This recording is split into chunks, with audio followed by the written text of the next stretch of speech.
નવરાત્રી દરમિયાન traffic police action મોડમાં આવી છે। પીપલોદ વાય જંકશન પર ટ્રાફિક પોલીસ દ્વારા 4 વ્હીલર કારના કાચ પર લાગેલી બ્લેક ફિલ્મ કાઢી દંડની કાર્યવાહી કરી છે। નવરાત્રીના તહેવારને ધ્યાનમાં રાખીને સુરત શહેર ટ્રાફિક પોલીસની ટીમ એલર્ટ મોડ પર આવી છે। શહેરમાં સુરક્ષા અને શાંતિ જાળવવા માટે ટ્રાફિક પોલીસ દ્વારા વિશેષ કાર્યવાહી હાથ ધરવામાં આવી રહી છે। આ અંગે ટ્રાફિક પોલીસ દ્વારા પીપલોદ વાય જંકશન પર કાર્યવાહી કરવામાં આવી હતી। કાળા કાચ લગાવેલી ગાડીઓને ચેક કરવામાં આવી હતી અને નિયમોનું ઉલ્લંઘન કરનાર ગાડીઓ સામે કાર્યવાહી કરવામાં આવી છે।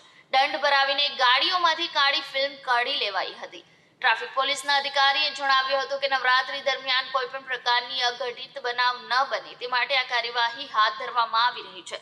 શહેરમાં કાયદા અને સુરક્ષાની સ્થિતિ જાળવવા માટે આવી કાર્યવાહી ચાલુ રહેશે।